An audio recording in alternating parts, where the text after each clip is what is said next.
Kasih shalom. Bagaimana kabarnya? Luar biasa ya, yang datang di jam ini tuh orang-orang yang luar biasa ya. Pasti semuanya anti ngantuk, amin. Iya, kita bersyukur Bapak Ibu ya, kita ada hari ini. Dan saya ingin menyampaikan satu firman Tuhan di mana kita percaya bahwa ya, untuk kita berkata percaya kepada Tuhan itu harus ada ujiannya. Kita lihat bersama dulu Mazmur 62 ayat yang ke-9. Mazmur 62 ayat yang ke-9, di sana Daud menulis sebuah mazmur, ya, sebuah firman Tuhan. Daud berkata begini, Saudara, Bapak Ibu, Mazmur 62 ayat yang ke-9. Baca bersama 1 2 3. Percayalah kepadanya setiap waktu, hai umat, curahkanlah isi hatimu di hadapannya. Allah ialah tempat perlindungan kita. Katakan bersama, amin ya. Daud menyuruh ya kepada setiap kita yang percaya kepada Tuhan, dia bilang, ya, percayalah kepadanya setiap waktu hai umat, curahkanlah isi hatimu di hadapannya. Allah ialah tempat perlindungan kita. Berkata percaya kepada Tuhan itu tidak semudah ketika kita nyanyi di gereja ya. Kita nyanyi di gereja percaya sama Tuhan, dahsyat luar biasa. Tapi ketika kita pulang dari gereja, ketika kita keluar dari gedung gereja, maka kita akan menghadapi kehidupan yang sesungguhnya. Menghadapi masalah keuangan, menghadapi masalah ekonomi, menghadapi masalah kesehatan, menghadapi masalah rumah tangga yang rasanya aduh Tuhan tidak selesai-selesai. Tetapi ya inilah perjalanan iman. Ya, kita percaya kepada Tuhan itu memang masalah itu Tuhan izinkan terjadi ya untuk menguji kesungguhan iman kita kepada Tuhan. Namun kita belajar Saudara ya, musuh dari iman itu adalah ketakutan. Dan begitu banyak orang yang diserang oleh roh ketakutan sehingga kita rasanya nggak bisa berbuat apa-apa. Coba kita buka bersama 1 Samuel pasal yang ke-23. 1 Samuel 23 ya, judul perikopnya adalah Daud di Kehila. Saudara, Kehila ini adalah sebuah kota berkubu di Yehuda ya, dan kota ini ya adalah masuk di wilayah Yehuda ya, Israel, dan ketika itu Daud ini sedang ada dalam pelarian dari kejaran Raja Saul. Saul begitu ingin membunuh Daud, padahal Daud itu tidak salah apa-apa. Kenapa Saul ingin membunuh Daud? Karena dia iri hati. Karena semua orang Israel memuji-muji Daud yang sudah membunuh raksasa yaitu Goliat. Ketika itu Daud dalam pelarian ya, dengan orang-orangnya, dia lari di gua Adulam. Kalau kita lihat di 1 Samuel 22 ini tentang Daud di gua Adulam. Karena Daud melarikan diri dari Saul. Saul raja Israel. Tidak gampang dicari oleh seorang raja loh. Contoh, ya tiba-tiba ada pengumuman dari Jokowi, cari Debbie Basir. Atau cari saudara. Kira-kira saudara mau lari kemana? Yang cari ini bukan security, bukan hansip, bukan satpam. Yang cari ini raja ya, yang berkuasa tertinggi di sebuah negara. Itu yang cari kita. Kira-kira ya saudara luput nggak? Ya, kalau saudara dicari oleh seorang nomor 1 di negara itu, mau lari kemana saudara? Saya mau tanya. Bayangkan aja kita, bayangkan. Cuma suruh bayangkan toh loh, belum bener. Bayangkan kalau kita seperti itu. Kira-kira menderita enggak saudara? Ada orang nggak di sini? Saya ini sudah bersemangat loh ya. Tolong saudara juga bersemangat mendengar khotbah saya. Jawab saja, saya tidak akan hukum kalau saudara tidak salah menjawab. Juga kalau benar tidak dapat sepeda. Jadi saudara jawab saja, kira-kira, cuma kira-kira, tolong otaknya di kepala semua ya. Atau ada yang belum makan ini. Kayaknya tatapannya kosong menatap ke saya ya. Gini. Kira-kira saudara atau saya dicari Presiden Jokowi, diumumin semua, ditempelin foto saudara, dicari. Saudara takut enggak? Dari tadi kek. Ya takut toh? takut. Saya juga takut. Yang cari ini raja. Lah kalau raja yang cari, kira-kira dia bisa perintah nggak semua orang?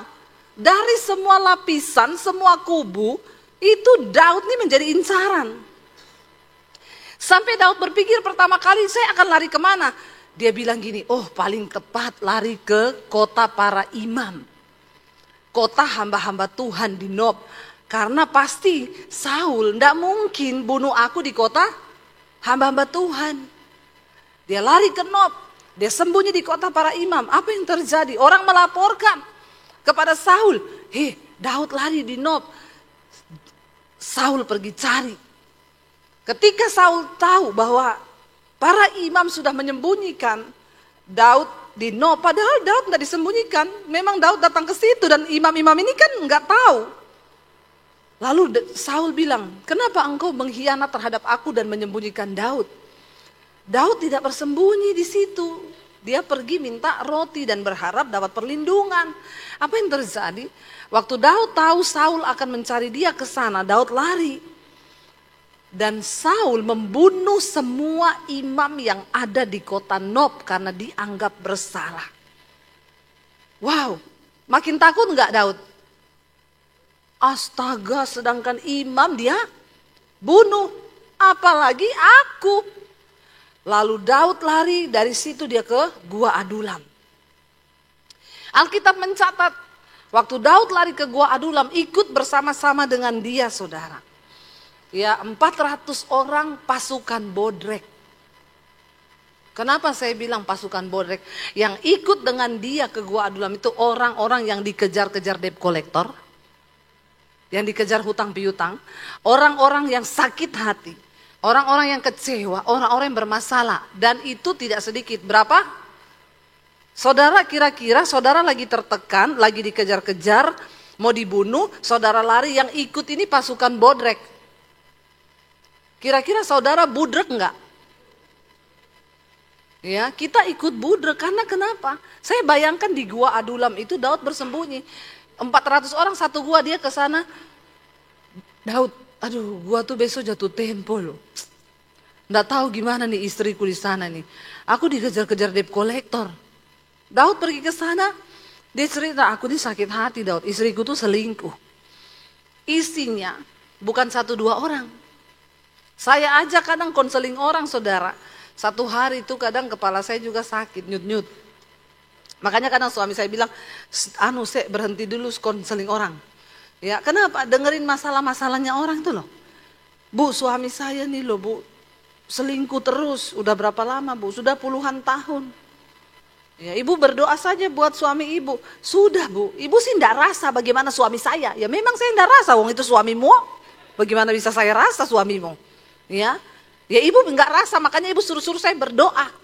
Ya terus saya mau suruh apa? Mau suruh cerai? Kadang dengar orang konseling dan saya bayangkan Daud itu yang ikut tuh dan dia dalam keadaan lagi ketakutan loh. Akhirnya dia bersembunyi di Gua Adulam. Dalam keadaan takut, akhirnya Saul dengar. Dia lari ke gua. Saul kejar dia dengan seluruh pasukan. Lalu Daud lari lagi dari sana. Ketika mereka dalam pelarian, ya, lalu orang ngomong kepada Daud. Kita baca bersama 1 Samuel 23. Daud di Kehila, ini dia lari dari Adulam ya, karena sudah diketahui oleh Saul, dia bersembunyi di sana. Baca bersama. Diberitahukanlah kepada Daud begini, ketahuilah orang Filistin berperang melawan kota Kehila dan menjara tempat-tempat pengirikan. Walaupun Daud sudah melarikan diri dari Yehuda, tapi kan itu Yehuda, itu Kehila bagian dari keluarganya. Itu adalah tanah Yehuda. Daud merasa bertanggung jawab untuk berperang melawan orang Filistin, sekalipun memang raja sudah membenci dia. Lalu dia dikatakan di sana, ya, ayat 2, lalu bertanyalah Daud kepada Tuhan, apakah aku akan pergi mengalahkan orang Filistin itu? Jawab Tuhan kepada Daud, pergilah, kalahkanlah orang Filistin itu dan selamatkanlah Kehila. Bapak Ibu, kalau kita dalam keadaan berat, tertekan, tiba-tiba kita tahu begitu, ya saya yakin pasti kita semua akan memilih biarin aja lah. Orang aku juga sekarang lagi dalam keadaan bersembunyi, takut, ngapain juga aku Pikir-pikir mau berperang melawan ya musuh di Filistin, ya biarin aja. Biarin Raja Saul tahu, syukur kalau dia tuh dikalahkan sama orang Filistin, baru kapok dia. Mungkin kita akan seperti itu, iya apa iya? Kayaknya sebagian besar kita berpikir begitu kan? Karena kita semua ini egois. Iya apa iya? Bilang aja iya. Ya, kalau saya pun mungkin akan begitu. Saya lagi dalam pelarian, lagi ketakutan, ngapain saya mikirin? Itu kan urusannya Raja Saul. Siapa suruh? Lu usir saya, lu mau bunuh saya, yang gak ada aku pikirin lah. Tapi Daud tidak seperti itu. Daud orangnya sangat bertanggung jawab. Dia merasa itu adalah sebuah tanggung jawab untuk membela bangsanya sendiri, tanahnya sendiri, keluarganya sendiri di Yehuda.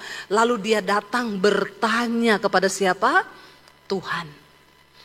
Bapak Ibu, ketika engkau dalam keadaan terjepit, ketika engkau dalam keadaan tertekan, ada masalah bertubi-tubi, jangan lupa datang bertanya kepada Tuhan. Jangan tanya tetanggamu, jangan tanya keluargamu, tapi tanya Tuhan. Duduk di kaki Tuhan, tanya sama Tuhan. Saudara coba praktekkan, 1 tahun saja engkau duduk tanya Tuhan. Saya yakin akan ada sesuatu terjadi di hidupmu. Kenapa sesuatu belum terjadi? Karena engkau gak pernah tanya Tuhan. Engkau gak pernah duduk tanya Tuhan. Dalam keadaan terjepit, dalam keadaan yang sulit, Daud duduk dan dia bertanya kepada Tuhan. Berapa banyak di antara kita yang mau bertanya kepada Tuhan? Makanya di awal tadi kita baca Mazmur ya 62 tadi saya dikatakan Daud bilang, percayalah kepada Tuhan di setiap waktu. Curahkanlah apa? Isi hatimu kepadanya. Jangan curhat sama orang lain, tapi curhat sama Tuhan. Ketika Daud bertanya kepada Tuhan, dia bilang, apakah aku akan pergi mengalahkan orang Filistin itu? Jawab Tuhan kepada Daud apa? Pergilah, kalahkanlah orang Filistin itu dan selamatkanlah Kehila. Daud mendengar jelas Tuhan berkata, selamatkan, pergi berperang. Kalau kita sungguh-sungguh mencari Tuhan, saudara, tidak mungkin Tuhan itu tidak berbicara. Banyak orang datang bertanya kepada saya, Bu, bagaimana caranya mendengar suara Tuhan? Bangun hubungan yang intim dengan Tuhan. Semakin engkau dekat dengan Tuhan, semakin engkau bisa peka mendengarkan suaranya. Saya hari ini tidak hanya peka mendengar suara suami saya, tapi saya lebih mengenal dia, saya tahu isi hatinya. Ya, contoh, kalau dia pulang, misalnya dia teriak, ya sore, saya enggak usah dibilang itu suami, oh ini suamiku ini, bojoku ini. Kenapa? Saya kenal suaranya. Tapi sekarang saya bukan hanya mengenal suaranya, dia garuk-garuk gini, saya udah gini, ngapa saya? Kopi? Loh kok tahu? Lah iya, saya itu bersama kamu berapa tahun? Aku tahu garuk-garuk kepala begini kopi. Kalau udah mulai uring-uringan, lapar. Walaupun baru makan, karena dia sering lupa kalau dia sudah makan. Biasa bapak-bapak begitu. Ya, sering lupa kalau sudah makan. Kayaknya aku tadi belum makan. Lah tadi makan apa? Kenapa saya mengenal hatinya bukan hanya suaranya? Karena saya setiap hari bersama dengan suami saya. Yang saya bingung kalau ada orang dia nggak kenal suaminya, ya dia nggak kenal istrinya, dia lebih kenal istri tetangga. Nah, ini bahaya ya. Hati-hati saudara ya. Saya tuh mengenal karena saya membangun hubungan setiap hari. Saya ngobrol sama dia setiap hari. Saya tahu gerak-geriknya. Sama Tuhan tuh begitu. Seringkali banyak orang Kristen bilang, saya nggak tahu Bu suara Tuhan tuh seperti apa, rencana Tuhan tuh seperti apa. Engkau nggak pernah membangun hubungan dengan Tuhan. Bapak Ibu saya mau bilang, ya ini urusan hidup dan mati. Engkau bukan hanya dipanggil menjadi Kristen beragama, tapi kita dipanggil untuk mengenal Tuhan secara pribadi. Ada begitu banyak janji Tuhan yang mau digenapi dalam hidupmu, tapi kenapa itu nggak terjadi? Karena kita tidak memberikan ruang di hidup kita untuk mengenal Tuhan secara pribadi.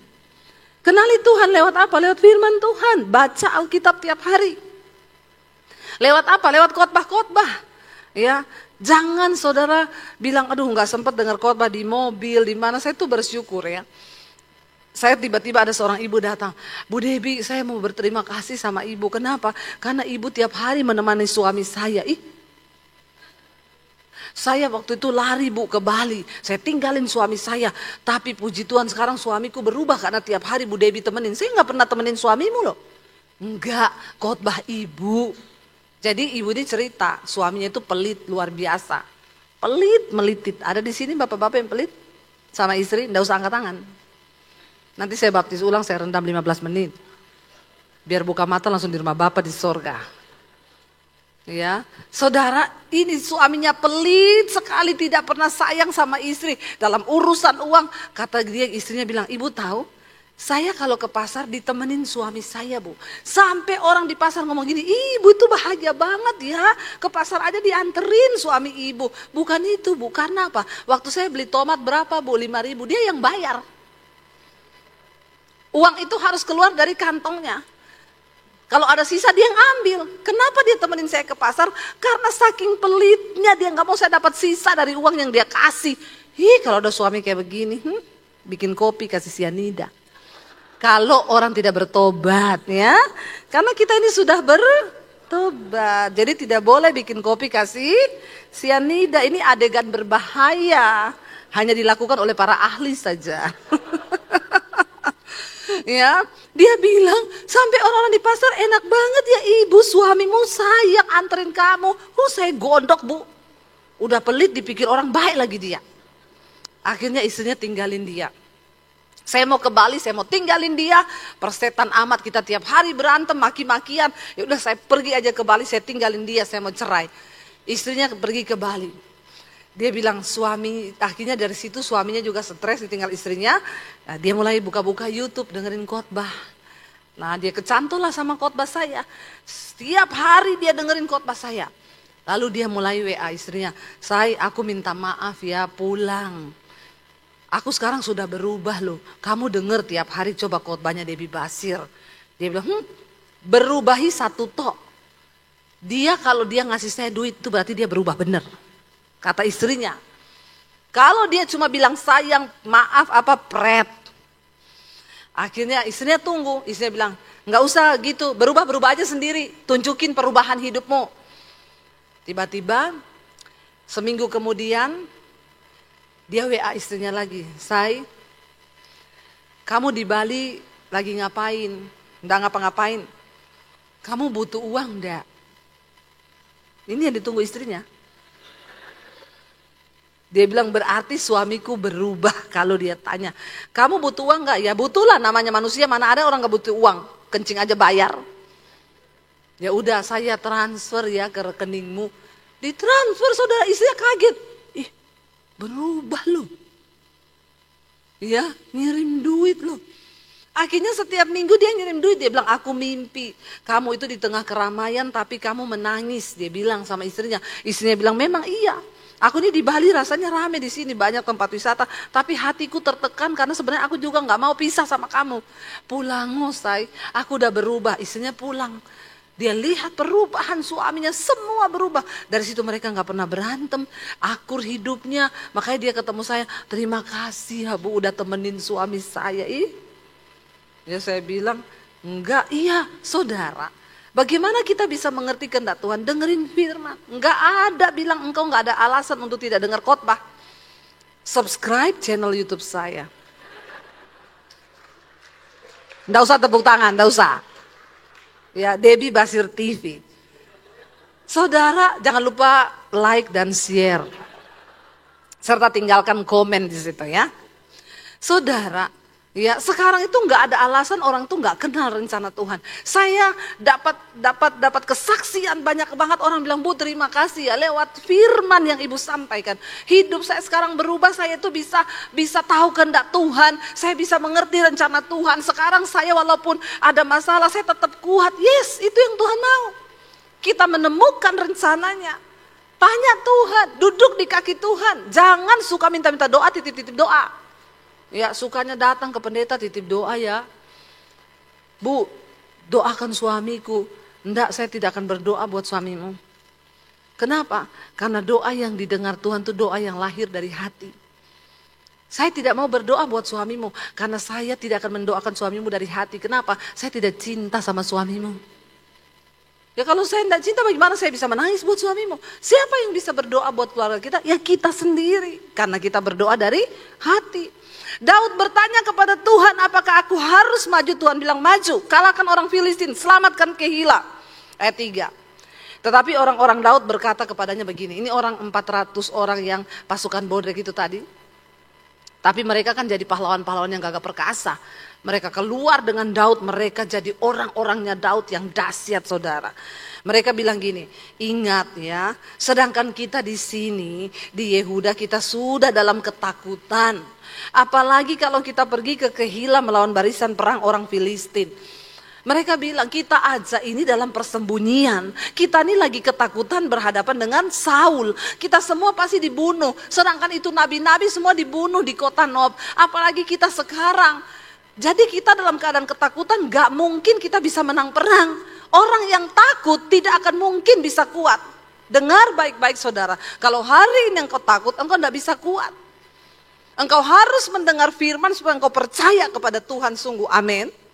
Tadi pagi saya saksikan saudara kita kemarin tuh ke Israel ya. Saya bawa rombongan ke Israel. Ya dan yang daftar waktu itu 116 orang. Dan saya tutup akhirnya masih banyak yang mau ikut. Tapi karena pesawatnya tiketnya udah habis. Ya saya bilang sama suami enggak usah. Jangan pisah pesawat sama peserta. Waktu sudah ditutup. Diatur sama travelnya ternyata ada satu kesalahan. 5 orang bisnis kelas tidak dapat tempat duduk. Tapi mereka sudah DP dari awal. Jadi saya bilang sama suami ya sudah balikin aja duitnya. Nanti aja mereka ikut kapan-kapan. Waktu dibalikin mereka marah, mereka enggak terima. Enggak mau bu, kita kan udah dari awal. Ya kita tetap mau berangkat. Lalu suami saya rundingan sama travel, dia bilang ya udah bisa tapi mereka berangkat sehari sebelumnya pakai pesawat lain. Ya pisah dengan yang 100 lebih orang. Ya udah akhirnya ditanyakan ke mereka, Bapak Ibu ya maaf nih karena sesuatu terjadi jadi Bapak Ibu berangkat duluan hari tanggal 17 itu mau enggak? Ya kita sih berangkat kapan aja mau, yang penting sama Ibu Debbie. Waduh akhirnya saya dikorbankan lah, saya harus menemani 5 orang ini. Jadi saya berangkat duluan sehari sebelum grup besar berangkat. Suami saya berangkat dengan grup besar. Saya tuh jengkel saudara, saya marah. Saya bilang sama suami saya tuh enggak mau pisah sama kamu. Saya tuh pengen kita berdua berangkat. Ya, memang saudara kita ini harus bucin sama pasangan kita, amin. Ya, jangan bucin sama istri orang. Jangan bucin sama suami orang. Itu dosa, bucin sama pasanganmu sendiri. Lalu suami saya bilang, enggak apa-apa saya, kita pisah cuma 1 hari, besok kita sudah ketemu. Oke, saya berangkat duluan saudara. Waktu sampai di Maskat kita dapat 1 hari di Maskat, saya keliling kota minyak tuh. Wah indah bersih apa-apa. Begitu siangnya kami harus ke bandara karena kami harus terbang lagi ke Jordan. 3,5 jam dari Maskat. Saya telepon suami, saya aman semua, check in aman. Kita semua sudah di bandara. Ya ini udah mau naik pesawat. Ya udah mereka di sini jam 1 siang, saya juga di sana mau terbang. Ya udah kalau gitu nanti ya sampai ketemu di Jordan. Iya dadah saya, I love you, I need you, I want you. Saya pikir saya udah terbang, kan saya terbang 3,5 jam, suami 8,5 jam. Jadi saya udah pikir kalau saya landing pasti saya nggak bisa WA-an karena dia masih di udara. Waktu saya landing di Aman, HP saya bunyi dari suami, ting, saya doakan kita ndak jadi berangkat. Saya bilang lah kenapa?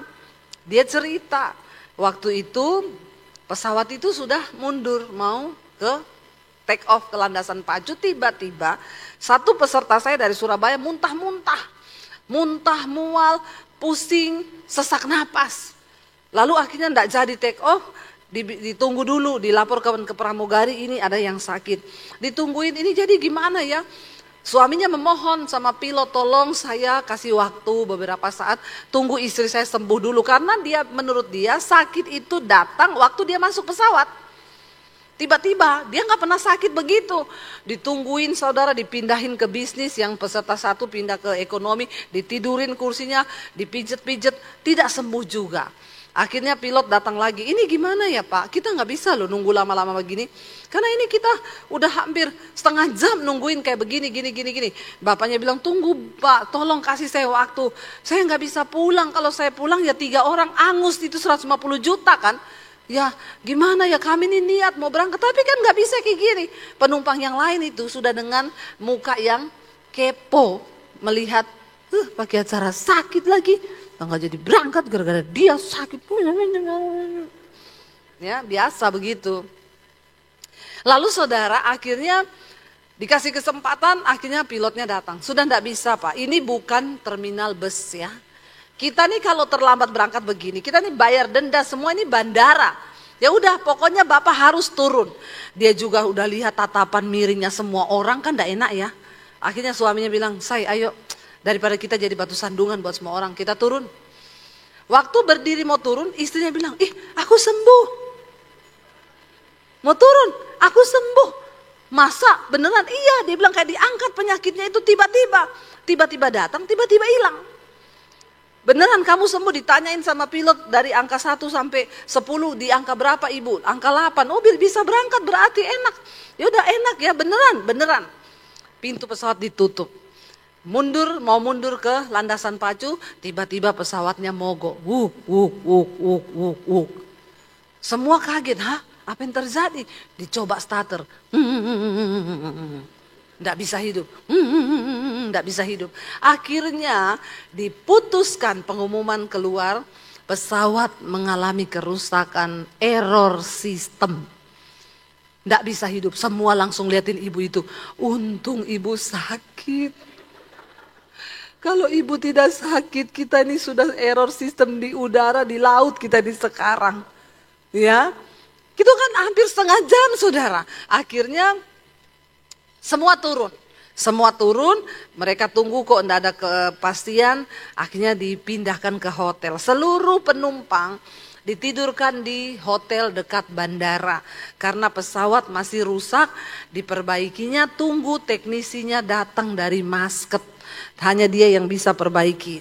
Akhirnya semua nginep. Enggak ada apa-apa saudara, semua senang-senang, happy-happy, tidur di hotel. Besok pagi bangun sarapan, tiba-tiba tanya, Pak ini jadi berangkat enggak? Suami saya bilang, iya, udah dapat keputusan dari maskapai nanti malam berangkat jam 8. Jadi mereka 33 jam menunggu di hotel. Nanti malam berangkat, nanti sore kita langsung ke bandara semua. Tiba-tiba ada lagi yang langsung bertanya, kita berangkat pakai pesawat yang sama? Iya. Ini sama dengan setor nyawa. 12 pengintai yang disuruh mengintai tanah perjanjian. 10 berkata, iya memang negeri itu penuh susu dan madu, tapi orang-orangnya raksasa, kita masuk ke sana cuma antar nyawa. Setor nyawa kita mati semua. Yang tadinya orang-orang ini semua tidak ada yang takut. Mendengar kata-kata beberapa orang gini, kita ya komputer aja rusak, diperbaiki, belum tentu sekali perbaiki langsung bisa. Bisa jadi besok dia hang lagi. Ini pesawat ini, terbang 8,5 jam. Kalau di udara dia error sistem. Walau alam kan, tidak ada yang tahu. Akhirnya, ini loh kayak kata-katanya anak buahnya Daud. Kita ini semua lagi dalam keadaan ketakutan. Kita mau maju berperang, ya antar nyawa kita ini. Nggak ada kekuatan. Lalu semua udah mau ngomong, iya ya, kita harus sepakat berkata, kalau pakai pesawat yang sama, tidak usah kita berangkat. Batal saja, kita minta uang kembali. Lah minta uang kembali emang bisa? Semua di Israel hotel sudah dibayar semua. Uang nggak bisa ditarik begitu saja. Akhirnya bingung saudara, suami saya pusing. Saya baru mengerti hari itu kenapa Tuhan suruh saya berangkat duluan. Karena memang ternyata harus orang yang lemah lembut seperti suami saya yang menghadapi 111 orang itu. Kalau saya ketinggalan saya tak suruh pulang semua tuh orang-orang. Kasihan suami saya nggak bisa makan. Baru mau gini, Pak tapi ini anu loh Pak, tapi itu ini. Suami saya berdoa. Wong Solo tuh berdoa. Ya, kalau wong Solo sih pulang. Nggak punya iman pulang. Saudara, Akhirnya anak saya kirim foto sama saya nangis. Mam, yakin mam kita berangkat mam, kalau pakai pesawat ini mam. Aku takut loh mam, aku mau pulang ya. Saya bilang ya udah, nek memang kamu ndak sejahtera pulang aja. Terjadilah sesuai imanmu. Iya, tapi aku pulang, papi berangkat nih, papi mati piye. Saya bilang ya piye ya mami, yo bingung dek, bagaimana ya? Iya, tapi aku takut. Tunggu dulu nanti. Aduh, saya tuh di sana nangis sepanjang hari, saudara. Akhirnya saya ditelepon peserta, Bu, ini yakin pakai pesawat yang sama? Ibu jamin kalau itu mesinnya, komputernya sudah benar-benar diperbaiki. Saya bilang, maaf ya Bu, saya bukan teknisi. Saya juga bukan pilot. Saya tidak tahu. Nah, ibu aja tidak tahu. Terus yang jamin keselamatan seluruh peserta siapa? Tuhan Yesus. Mana mbak saya bisa jamin?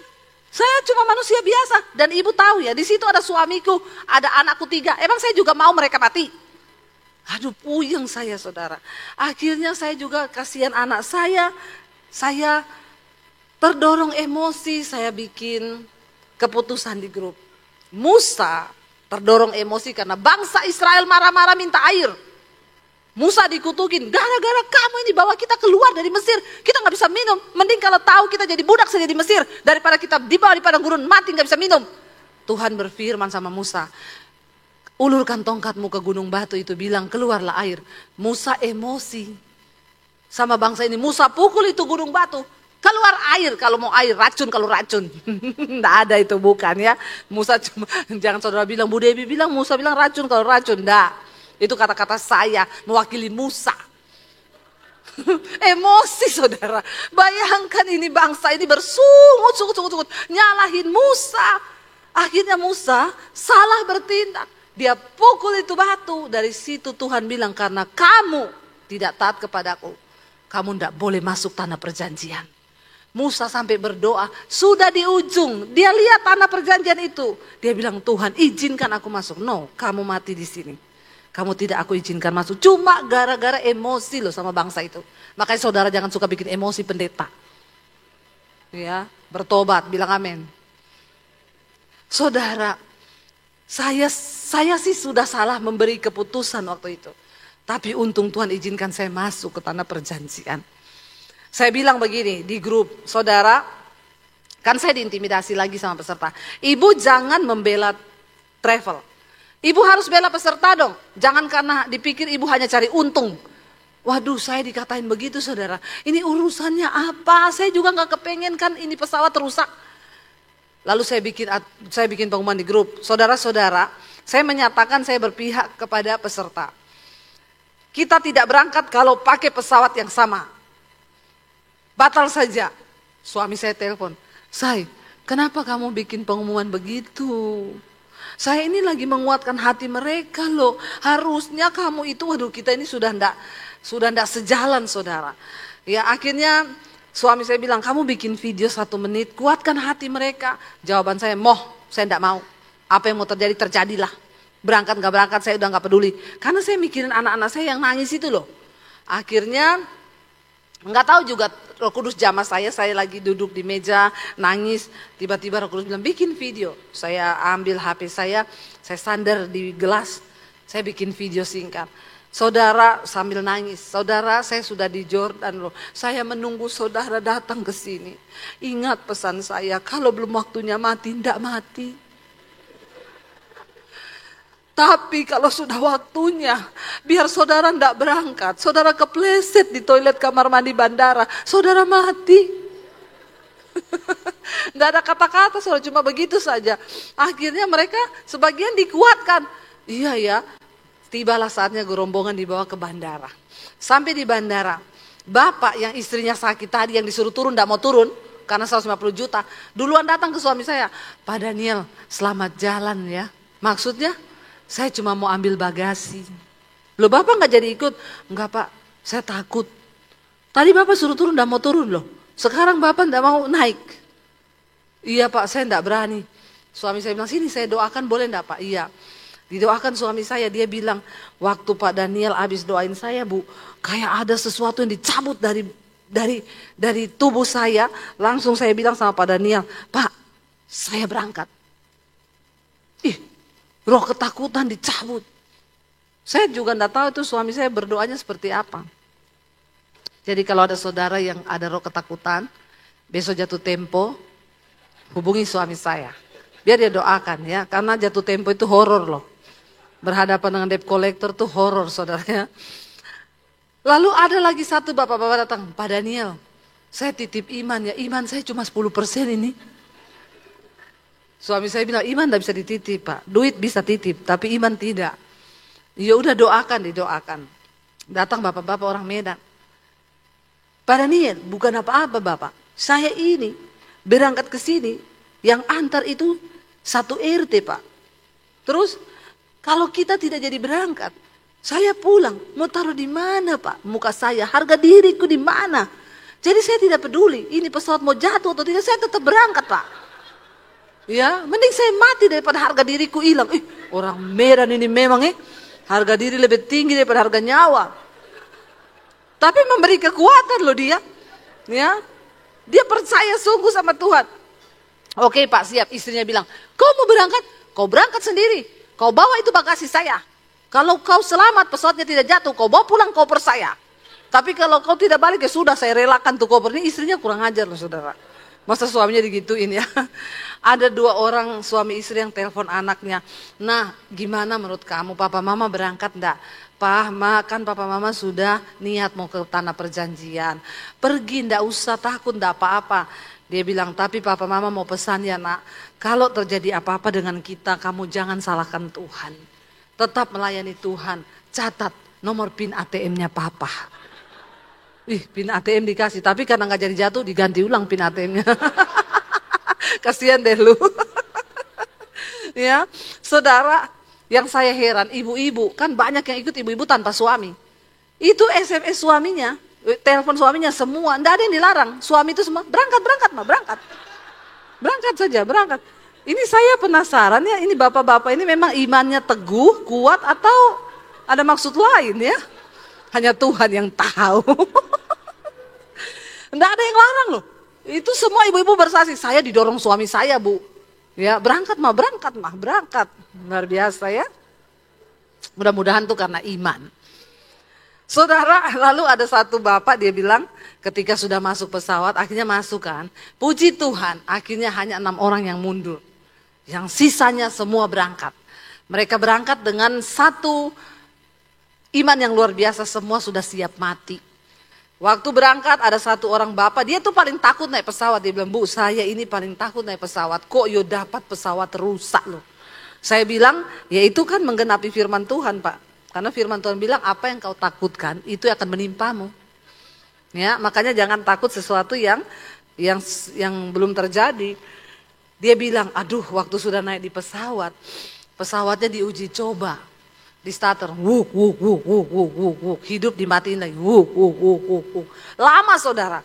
Jadi dia harus uji coba hidup mati ini komputernya ini jalan enggak, sistemnya udah jalan enggak, mundur maju, keliling bandara, setengah jam ada enggak terbang, karena mau uji coba kan, semua gemetar di udara. Ini bapak satu dia bilang, saya lihat jendela Bu, kalau ada yang terbuka saya lompat itu, saya nggak peduli itu, bener. Ya tapi tidak ada yang terbuka tuh jendela pesawat dia bilang.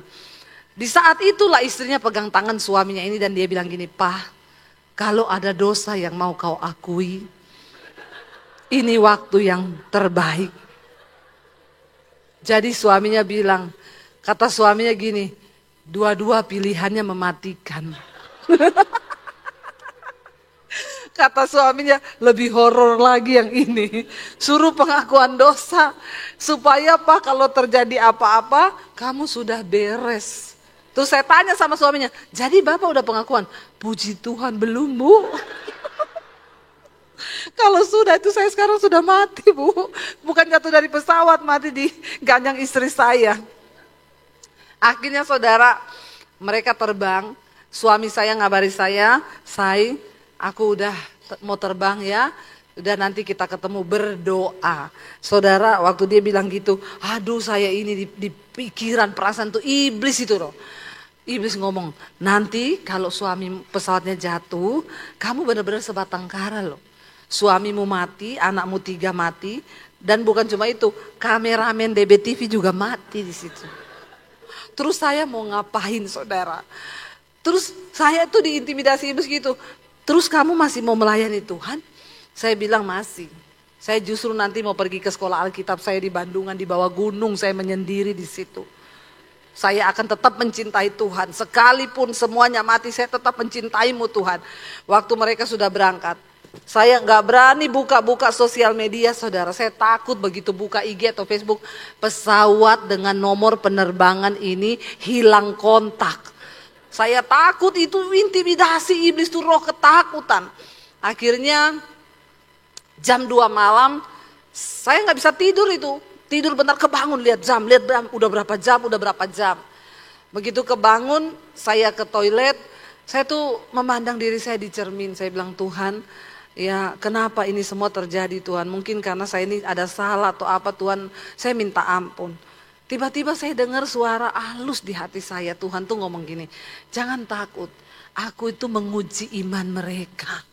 Wow, waktu Tuhan ngomong gitu saya nangis sukacita. Saya bilang yes, terima kasih Tuhan.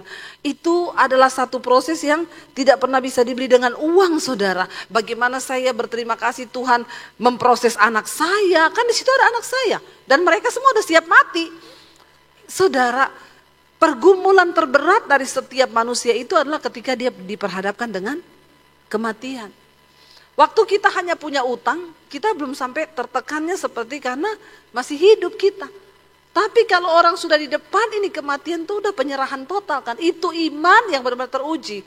Saya bersuka cita dan benar akhirnya mereka landing saudara. Saya melihat bagaimana wah ini adalah memang benar-benar pemenang. Makanya ini kan saya nanti mau berangkat lagi Oktober. Semua nanya, Bu pesawatnya rusak lagi enggak? Saya bilang ya saya enggak tahu nanti apalagi ini prosesnya. Karena orang mau ke tanah perjanjian itu memang harus melewati ujian, tidak mudah.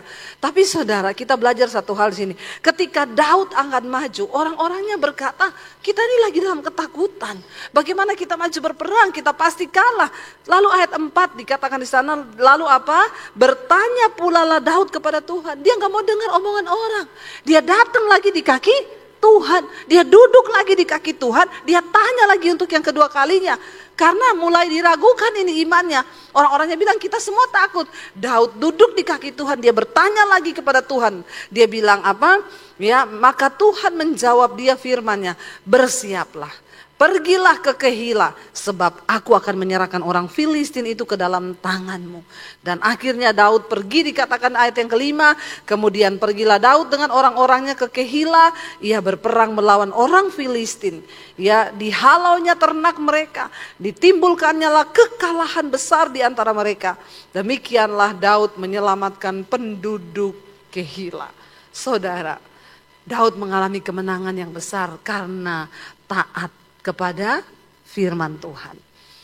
Ketika bangsa Israel di dalam penindasan oleh orang Median, 7 tahun mereka ditindas, hasil tanahnya dirusak, kambing dombanya dirampas, sehingga Alkitab berkata selama 7 tahun bangsa Israel berada dalam keadaan ketakutan, bersembunyi di gua-gua, sehingga mereka ditindas, bahkan mereka dalam keadaan yang sangat melarat. Sangat melarat. Saya percaya di antara kita malam ini gak ada yang sangat melarat kan. Tapi bangsa Israel pernah mengalami itu. Akhirnya mereka berseru kepada Tuhan. Lalu Tuhan memanggil Gideon. Dia hanya orang biasa. Dia lagi mengirik mengirik anggur di tempat pengirikan. Tuhan mendengar doa bangsa Israel yang berseru kepada Tuhan memohon. Campur tangan Tuhan untuk membebaskan mereka. Tuhan panggil Gideon. Gideon seorang anak muda yang tidak ada kelebihan apa-apa. Tetapi ketika dia berjumpa dengan Tuhan sang pencipta, dia menjadi pahlawan yang gagah perkasa. Ketika dia dipanggil, dia berkata, siapa aku Tuhan? Kaumku itu yang terkecil di antara suku Manasye. Dan aku ini yang termuda. Tuhan berkata, engkau adalah pahlawan yang gagah perkasa. Ketika Gideon menanggapi panggilan Tuhan itu, Dia berkata, baik Tuhan, teguhkan bagiku bahwa Engkau menyertai aku. Tuhan bilang, sebelum engkau memulai pertempuran, engkau robohkan semua mesbah-mesbah penyembahan Baal yang dibangun oleh ayahmu. Dan Gideon menghancurkan semua mesbah penyembahan kepada dewa Baal yang diakui oleh mereka pada zaman itu adalah dewa kesuburan. Dan akhirnya dihancurkan semuanya. Tuhan ingin bangsa itu beres sebelum dia menolong dan memberkati mereka. Dan akhirnya Gideon dipanggil oleh Tuhan. Gideon membawa 32.000 orang yang terpilih yang akan berperang sebagai prajurit-prajuritnya. Pada waktu ibadah yang kedua saya sampaikan itu. 32.000 dibawa dengan pengharapan. Semakin banyak orang yang menyertai, maka peperangan itu akan semakin mudah untuk dimenangkan. Karena orang Median di depan mata itu mereka berkemah seperti belalang banyaknya. Gideon berpikir kalau aku ngajak banyak orang, maka pasti aku menang dalam peperangan. Tapi Tuhan tahu hal itu. Dan Tuhan berkata, Gideon, terlalu banyak orang yang engkau bawa. Aku tidak mau kalau pertempuran itu dimenangkan. Lalu orang Israel berkata, karena kami banyak. Karena kami, makanya pertempuran ini menang. Tuhan bilang no. Sebab Tuhan membenci kesombongan. Tuhan mau dia yang dimuliakan dalam setiap hidup kita. Hari ini apapun yang kita nikmati, tidak ada satupun yang berasal dari kekuatan kita. Semua karena Tuhan. Akui itu di hadapan Tuhan. Lalu akhirnya Gideon bertanya, Tuhan suruh tanya yang takut berapa orang. Yang ketika ditanya siapa yang takut, siapa yang gentar. 32.000. Yang angkat tangan 22.000 takut dan gentar. Bayangkan lebih dari setengah ternyata penakut. Berbicara tentang gambaran orang Kristen. Berbondong-bondong banyak datang ke gereja. Tapi ternyata separuhnya penakut dan gentar. Tuhan tidak bisa pakai orang yang penakut. Tuhan gak bisa pakai orang yang gentar. Makanya Tuhan bilang yang takut dan gentar angkat tangan. 22.000 angkat tangan. Tuhan bilang suruh mereka pulang. Mereka tidak layak untuk berperang. Makna rohaninya apa saudara? Kalau engkau penakut, kalau engkau gentar hari ini, maka engkau jangan ikut-ikutan dengan kebanyakan orang Kristen. Gereja bisa penuh, di mana-mana gereja buka banyak. Tapi yang Tuhan nilai dari setiap Anda yang duduk di tempat ini adalah orang-orang yang punya iman. Orang-orang yang tidak takut. Kita adalah orang-orang yang berani dan berkata, sekalipun aku ditolong Tuhan atau tidak ditolong Tuhan, Tuhan itu tetap dahsyat bagiku. Aku sembuh atau tidak sembuh, Tuhan tetap baik bagiku. Itu adalah orang-orang yang berani dan punya iman. Bahkan sampai di titik darah yang terakhir, kita bisa berkata, mati itu pun sebagai keuntungan bagiku di dalam Yesus. Katakan, amin. Jangan jadi Kristen kebanyakan. 30.000 orang datang. Waktu ditanya yang takut berapa? 22.000 pulang. Yang tersisa 10.000. Tuhan bilang masih kebanyakan. Sekarang uji mereka. Suruh mereka minum. Disuruh turun dari atas gunung sampai ke bawah haus. Dilihat yang minum pakai tangan itu yang akan dipilih untuk datang berperang. Yang langsung minum seperti anjing suruh pulang. Yang tersisa itu cuma 300. Dari 32.000 yang boleh maju berperang hanya 300 orang. Saudara lihat di sini, tidak semua orang Kristen itu layak untuk mengalami kemuliaan Tuhan. Ada seleksi dari Tuhan.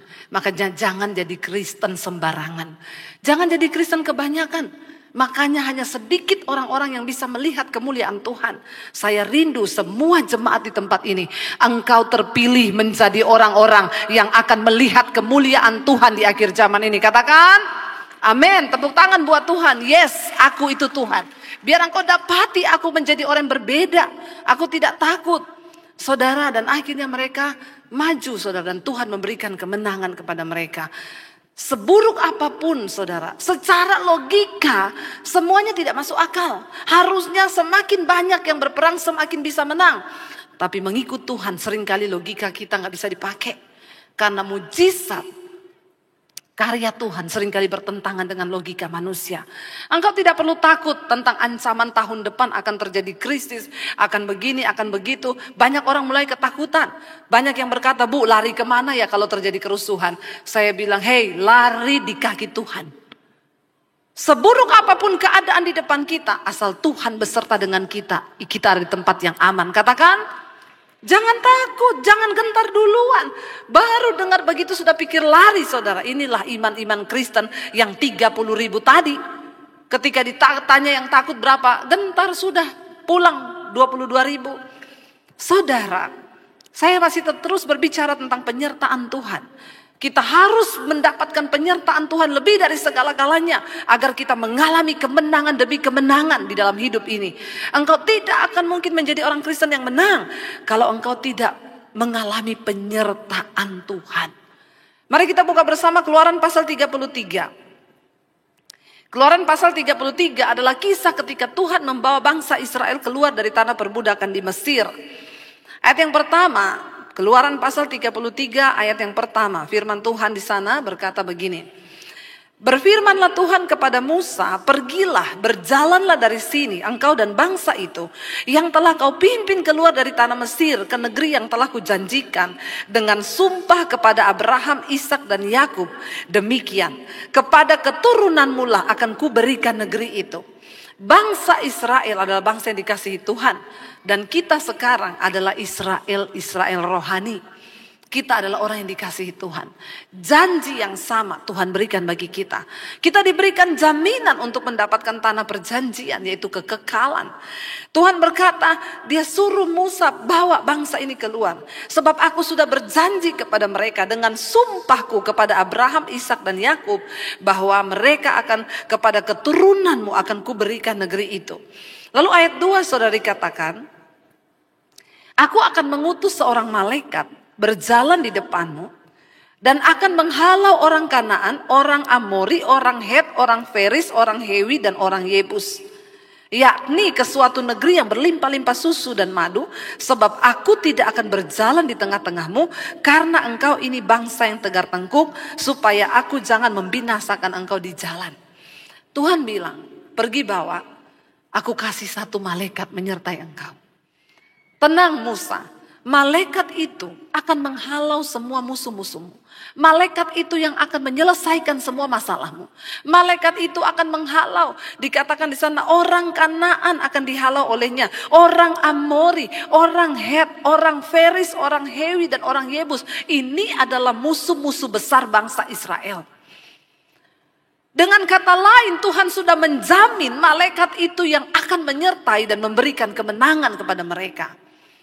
Bukankah sebagai orang Kristen kita berkata, yes, yang penting masalahku selesai. Aku ikut Yesus, masalahku selesai, itu cukup. Tuhan bilang, tapi aku tidak menyertai engkau dalam perjalanan ini. Karena engkau adalah bangsa yang tegar tengkuk. Karena kalau aku berjalan dengan engkau sedetik saja pun, maka engkau pasti akan dibinasakan di jalan. Tuhan berkata kepada mereka, saudara, ya, ayat yang ketiga. Tetapi aku, sebab aku tidak akan berjalan di tengah-tengahmu, karena engkau ini bangsa yang tegar tengkuk, supaya aku jangan membinasakan engkau. Saudara, apa yang engkau butuhkan di dalam hidup ini? Apakah engkau membutuhkan jawaban atas doa-doamu? Apakah engkau membutuhkan mujizat atas setiap persoalan yang engkau hadapi? Apa yang paling engkau butuhkan hari ini? Tuhan berkata, aku akan beri itu. Tuhan bilang kepada Musa, malaikatku akan menyertai engkau. Semua persoalanmu beres. Semua akan diselesaikan oleh malaikat yang bersama-sama dengan engkau. Tetapi aku tidak akan berjalan bersama-sama dengan engkau. Artinya apa, saudara? Keadaan kita baik-baik saja. Mungkin hari ini ekonomimu baik-baik saja. Mungkin kesehatanmu baik-baik saja. Tetapi di antara semua yang baik-baik itu belum tentu ada penyertaan Tuhan. Dan ini sangat mengerikan. Ini mengerikan. Buat apa kita kaya kalau Tuhan tidak ada di sana? Buat apa engkau menikmati semua yang baik? Buat apa doamu dijawab? Buat apa engkau melihat segala yang terbaik? Tapi Tuhan bilang, aku tidak ada di dalam hidupmu. Aku tidak menyertai engkau. Kenapa? Karena engkau ini adalah bangsa yang tegar tengkuk. Apa itu tegar tengkuk? Keras kepala. Apa itu keras kepala? Tidak mau bertobat. Kita semua membutuhkan penyertaan Tuhan di dalam hidup ini lebih daripada jawaban-jawaban doa kita. Kita hari-hari ini membutuhkan Tuhan benar-benar lebih daripada mujizat yang kita harapkan. Kita membutuhkan Tuhan lebih dari segala-galanya. Saya banyak melihat orang kaya, tapi nggak ada penyertaan Tuhan.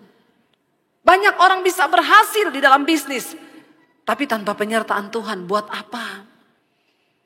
Orang bisa kaya, tapi kalau tidak tanpa penyertaan Tuhan, engkau tidak akan bisa menikmati segala kekayaanmu itu.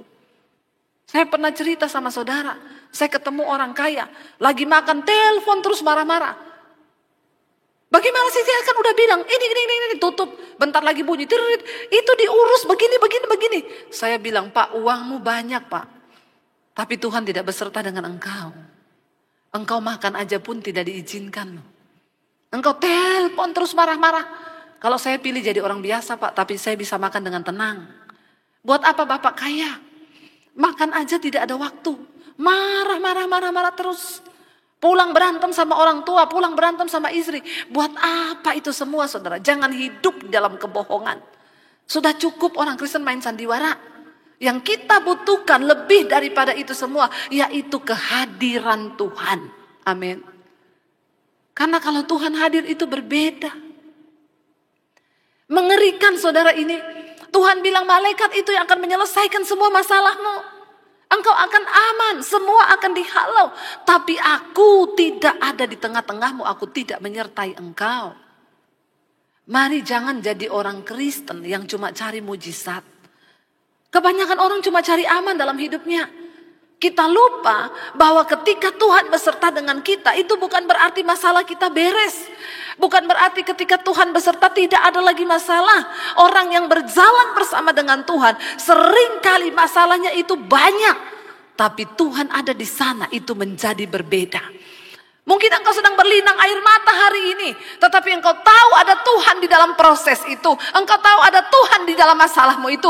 Engkau bisa berlinang dan bercucuran dengan air mata dan engkau berkata, Tuhan terima kasih.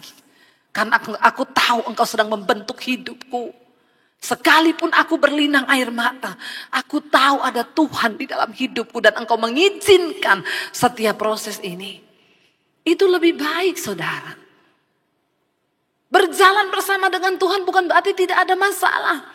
Hidup saya masuk dalam persoalan, masuk dalam tekanan yang begitu berat ketika saya mulai terima Yesus. Dulu saya nggak terima Yesus, hidup saya enak. Saya bebas melakukan semua yang saya mau. Tidak ada yang melarang. Saya puas menikmati daging saya, apa yang saya mau itu yang saya lakukan. Tapi waktu saya ketemu Tuhan Yesus, penderitaan berat luar biasa. Kenapa? Karena daging ini harus dikalahkan. Karena daging kita harus mati. Tuhan tidak bisa berjalan dengan orang yang keras kepala. Tuhan gak bisa berjalan dengan orang yang tidak mau bertobat. Tuhan tidak bisa beserta dengan orang yang keras kepala dan tegar tengkuk. Dan untuk bisa mengalami penyertaan Tuhan, maka yang pertama kita harus tanggalkan kedagingan kita. Sakit gak? Sakit. Saya mau tanya sama saudara, ikut Yesus enak atau tidak? Yang bilang enak angkat tangan, coba saya mau lihat. Yang bilang ikut Yesus enak angkat tangan. Yang bilang tidak enak angkat tangan. Yang bingung angkat kaki. Kayaknya bingung semua nih ya. Takut menjawab, takut salah ini ya. Sekali lagi, yang bilang ikut Yesus enak, tolong angkat tangannya tinggi. Saudara tidak usah takut, kalau salah saya tidak hukum. Benar juga tidak dapat sepeda. Jadi jawab saja ya, berapa orang sudah. Yang bilang tidak enak, ikut Yesus angkat tangan. Masih banyak yang bingung. Karena takut salah, jadi gak angkat tangan. Saudara, kalau engkau masih berkata ikut Yesus itu enak, berarti engkau belum sungguh-sungguh ikut Yesus. Ikut Yesus itu gak enak. Siapa bilang enak? Orang buat jahat sama kita, kita harus doakan orang itu, kita harus berbuat baik, kita gak boleh balas. Menurut saudara enak? No. Kalau mau ikuti enakku, saya balas. Setidaknya saya doa buat dia. Tuhan, kutuk dia jadi kodok. Kan lebih enak gitu ya, kita bisa plong. Tapi no, ikut Tuhan tuh ndak enak. Kita nggak bisa balas sama dia dan kita harus berlutut mendoakan dia sekalipun berat. Saya ini pernah kepahitan saudara, dan saya pahitnya sama pendeta. Jujur, saya tersandung dengan orang Kristen. Makanya saya selalu bilang, kalau mau lihat orang Kristen model-model begitu, rasanya saya mau pindah lagi ke agama saya yang dulu. Tapi untung saya lihat Yesus. Saya nggak mau lihat orang Kristen, saya lihat Yesus. Saudara tahu, setiap hari saya bayangkan wajahnya dia. Orang kepahitan sama orang jatuh cinta itu sama. Tiap hari aku mau makan, ingat dia. Aku mau tidur, ingat dia. Aku mau ingat dia. Ingat dia terus. Itu pelampiasan emosi kan. Pahit dengan jatuh cinta itu sama. Jadi satu hari 24 jam. Satu hari 50 kali iblis datang bayangkan wajahnya dia di kepala saya. Sampai saya nggak bisa doa, saya nggak bisa ngapa-ngapain, saya kehilangan damai sejahtera. Saya masak ngulek cabai, saya bayangkan mukanya dia diulekan itu, saudara, saya ulek. Sampai ternyata ulekannya yang patah. Saking saya nguleknya sama kepahitan. Tapi satu kali Tuhan bilang, kamu nggak bisa hidup begitu, lepaskan pengampunan. Enggak Tuhan, terlalu menyakitkan. Apa yang kamu dapatkan dengan kepahitan? Lepaskan pengampunan. Saya masuk di kamar, saya berdoa. Saya berdoa saudara. Tuhan, saya nggak bisa doa. Tidak ada pilihan. Kalau engkau mau taat, engkau lepas pengampunan. Saya bilang saya tidak sanggup Tuhan, terlalu Tuhan. Dan orang ini ngerti kebenaran Tuhan. Kalau dia nggak ngerti kebenaran, maka saya gampang berdoa. Ampuni dia Tuhan, karena dia tidak tahu apa yang dia lakukan. Ada ayatnya saudara. Tapi kalau buat seorang hamba Tuhan yang sudah ngerti firman, ini kan kita harus merubah ayat. Ampuni dia Tuhan, karena dia tahu apa yang dia lakukan, tapi dia pura-pura tidak tahu. Itu berat saudara. Lalu saya mulai dapat penglihatan, saya berdiri di satu terowongan. Dan itu terowongan itu sempit sekali. Dan terowongan itu berbentuk badan saya. Bentuknya kepala saya, bentuknya badan saya. Dan cuma ada lebar beberapa senti di kanan kiri saya. Dan di ujung itu ada cahaya dan ada suara yang berkata, kamu harus melewati jalan yang sempit itu. Supaya kamu masuk ke dalam kemuliaan. Sebab lebarlah jalan yang menuju kepada kebinasaan dan sempitlah jalan yang menuju kepada kehidupan. Dan sedikit orang yang memilih untuk melaluinya. Selama ini saya bayangkan ayat itu bicara tentang jalan itu benar-benar jalan yang sempit dan jalan yang lebar. Ternyata waktu Tuhan kasih penglihatan itu terowongan. Dan terowongan itu bentuknya badan kita masing-masing. Itu yang Alkitab bilang, Tuhan tidak pernah membiarkan engkau dicobai melampaui batas kekuatanmu. Itu ukuran saya.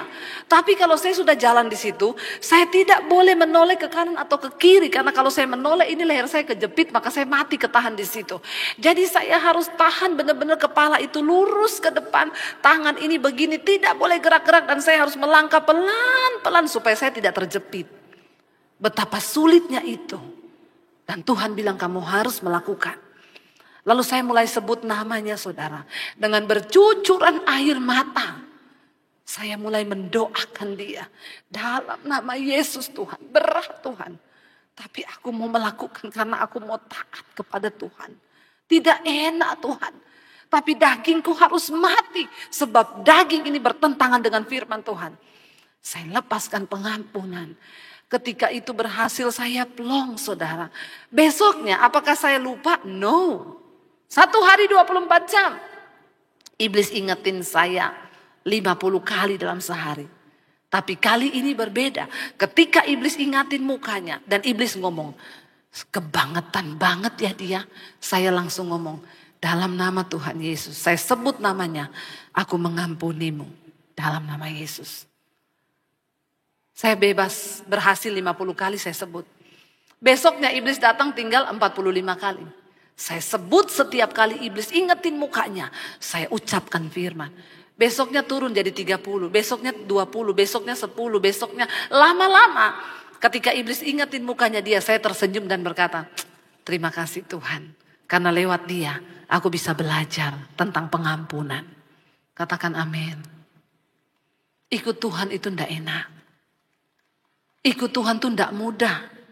Tapi Tuhan melatih kita untuk bisa berperang.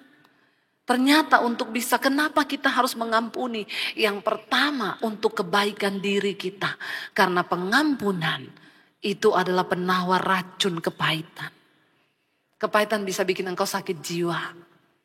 Kalau engkau kepahitan, maka engkau akan menebarkan racun pahit di sekelilingmu. Makanya Alkitab berkata, orang yang perbendaharaan hatinya itu jahat. Semua yang keluar dari mulut, yang keluar di pikiran, itu semua akan jahat. Engkau akan melihat semua orang pahit. Nggak ada satupun yang positif. Kenapa? Karena engkau di sini belum beres, saudara. Kita membutuhkan penyertaan Tuhan. Karena ketika kita mau melangkah berjalan bersama-sama dengan Tuhan, itu benar-benar nggak enak. Ikut Yesus itu tidak enak. Bagi daging ini tidak enak, tetapi itu yang terbaik bagi jiwamu. Katakan amin. Dan itu harus kita lewati, kita taat ketika kita mau melihat penyertaan Tuhan. Ketaatan, hati yang mudah untuk berubah, hati yang mudah untuk mengerti dan mau melakukan firman, itu yang Tuhan suka. Kenapa Tuhan gak mau berjalan dengan bangsa ini? Dia bilang engkau keras kepala, engkau tegar tengkuk, engkau tidak mau berubah. Hati-hati, saudara yang masih hidup menyimpan dosa-dosa. Engkau berpikir engkau masih ke gereja. Engkau berpikir engkau masih melakukan rutinitas kekristenanmu. Jangan sampai Tuhan sudah tidak beserta. Sebab kalau Tuhan sudah tidak beserta, itu mengerikan.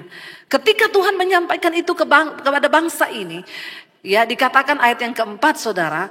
Firman Tuhan berkata, ketika bangsa itu mendengar ancaman yang mengerikan ini. Apa yang saya bilang tadi ini mengerikan. Karena Tuhan akan menyelesaikan masalah mereka dengan malaikat. Tapi Tuhan tidak berserta dengan mereka. Itu mengerikan. Mengerikan, saudara. Lebih baik hidupmu saat ini ada dalam penderitaan. Dan engkau tahu, engkau membutuhkan Tuhan. Serta engkau berdoa dan berkata, Tuhan, enggak apa-apa, aku ada dalam penderitaan. Asal engkau besertaku Tuhan, aku mau menjalani ini. Ketimbang hidupmu aman-aman saja, usahamu aman-aman saja, tapi Tuhan tidak lagi ada di sana. Itu mengerikan, saudara. Waktu mereka mendengarkan ancaman yang mengerikan ini, berkabunglah mereka. Dan seorang pun tidak ada yang memakai perhiasan.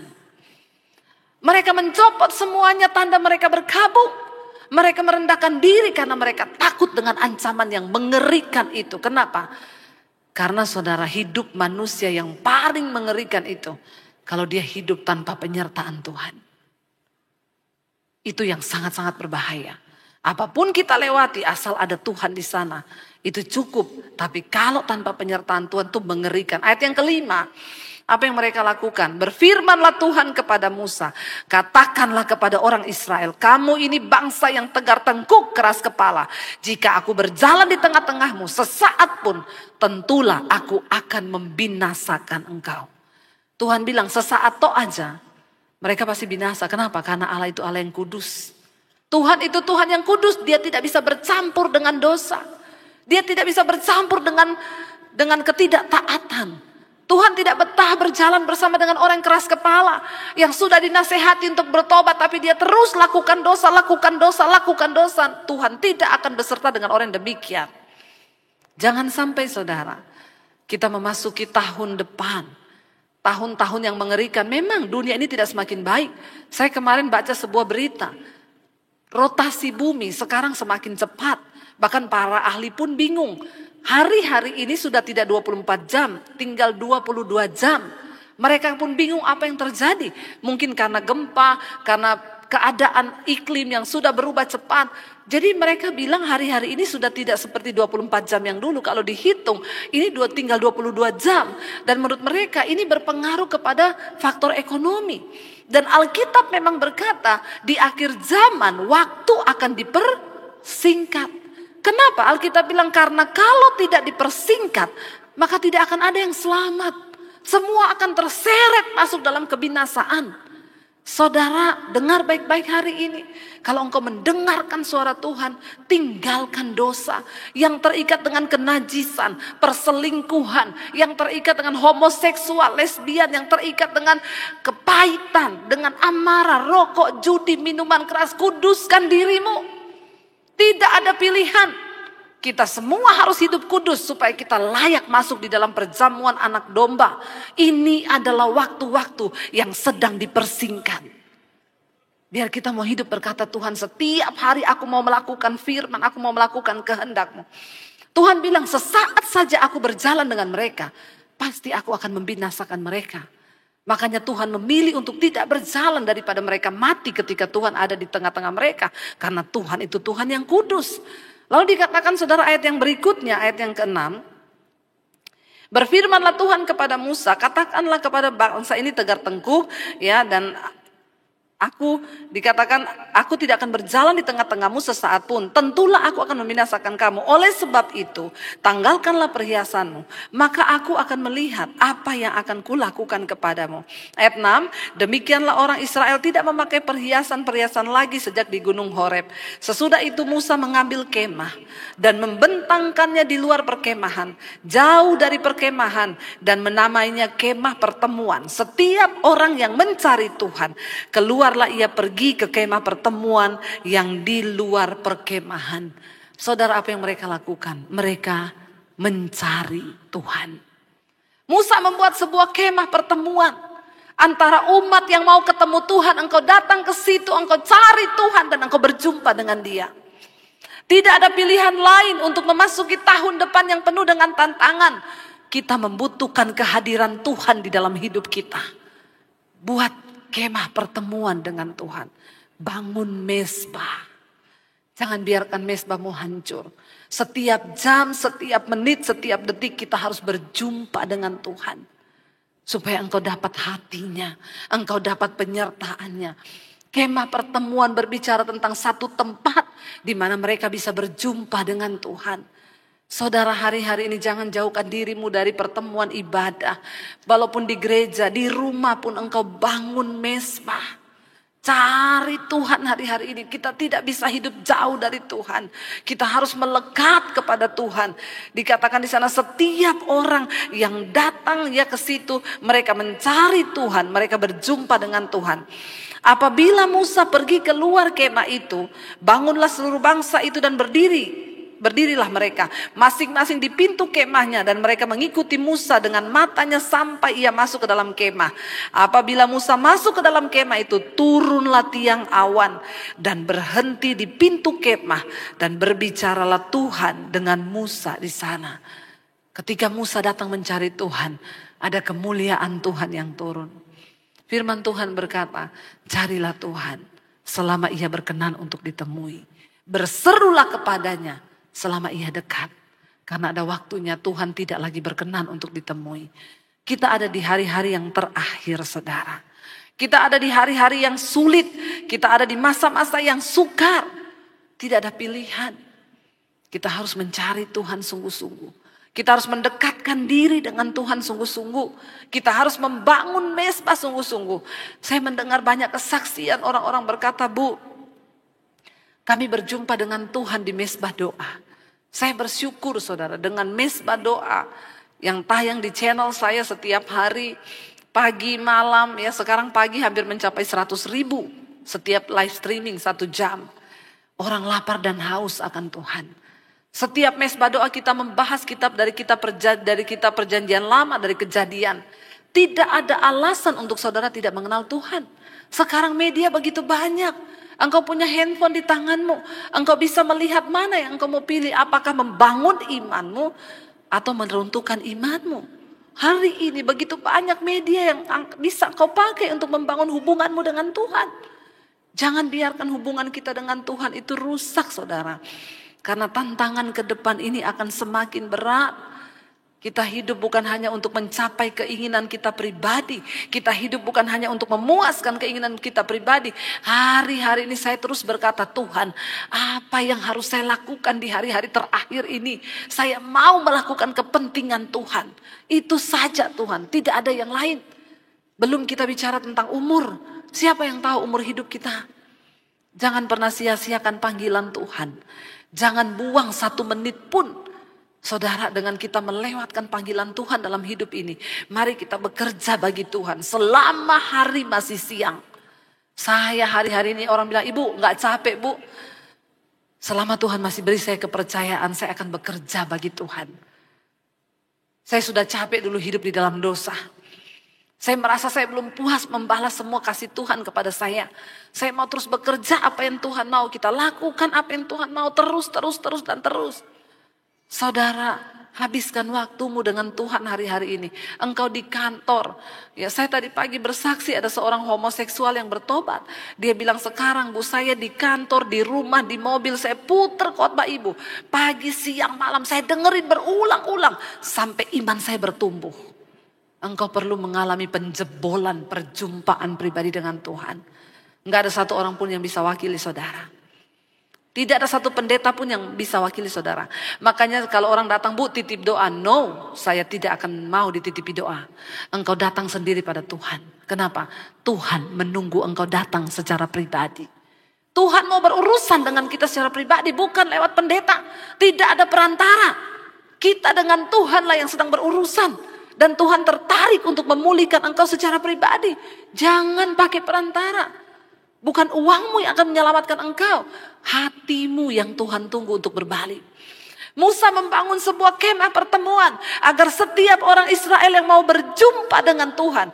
Mereka masuk ke kemah itu. Dan ketika hadirat Tuhan turun, awan kemuliaan turun. Kita membutuhkan penyertaan Tuhan di dalam hidup ini. Sehingga akhirnya saudara dikatakan, dan Tuhan berbicara kepada Musa dengan berhadapan muka dengan muka. Ya, dan ketika Musa dikatakan di sana, ya, seperti seorang berbicara kepada temannya, ayat 11. Kemudian kembalilah ia ke perkemahan, tetapi abdinya Yosua bin Nun, seorang yang masih muda, tidaklah meninggalkan kemah itu. Yosua masih tetap di dalam kemah, mencari Tuhan, berhubungan dengan Tuhan, saudara. Lalu berkatalah Musa kepada Tuhan, memang engkau berfirman kepadaku, suruhlah bangsa ini berangkat. Tetapi engkau tidak memberitahukan kepadaku siapa yang akan engkau utus bersama-sama dengan aku. Namun demikian engkau berfirman, aku mengenal namamu. Dan juga aku mendapat kasih karunia di hadapanku. Maka sekarang, jika aku kiranya mendapat kasih karunia di hadapanmu, beritahukanlah kiranya jalanmu kepadaku. Sehingga aku mengenal engkau. Supaya aku tetap mendapat kasih karunia di hadapanmu. Ingatlah bahwa bangsa ini umatmu. Lalu Tuhan berfirman kepada Musa, aku sendiri hendak membimbing engkau dan memberikan ketentraman kepadamu. Berkatalah Musa kepadanya, jika engkau sendiri tidak membimbing kami, janganlah suruh kami berangkat dari sini. Saudara, Musa menginginkan pribadi Tuhan lebih daripada mujizat. Musa menginginkan pribadi Allah lebih daripada malaikat yang akan menjawab semua persoalan mereka. Musa berkata, kalau engkau tidak menyertai kami, jangan suruh kami berjalan. Lebih baik kami tidak berjalan daripada kami berjalan tanpa Tuhan. Hari ini saudara, maukah dan beranikah kita berkata seperti itu di hadapan Tuhan? Tuhan, kami membutuhkan pribadi-Mu. Lebih dari kami membutuhkan jawaban-jawaban doa kami. Kami butuh penyertaan Tuhan. Lebih dari mujizat-mujizat yang kami harapkan. Kami butuh Engkau secara pribadi. Lebih dari seluruh Tuhan. Pergumulan-pergumulan hidup kami. Mari saudara. Sudah cukup selama ini kita mencari Tuhan hanya karena membutuhkan pertolongannya. Sore ini katakan, Tuhan, kami butuh pribadi-Mu. Kami tidak bisa berjalan kalau Engkau sendiri tidak ada di tengah-tengah kami. Engkau yang rindu pergumulan dalam keluargamu dipulihkan, bilang, Tuhan, berjalan di dalam rumah tanggaku. Tuntun anak-anakku dalam kasih karunia-Mu. Tuntun suamiku agar dia bertobat. Tarik kami kepada kasih karunia-Mu Tuhan. Kami membutuhkan penyertaan Tuhan lebih dari segala-galanya.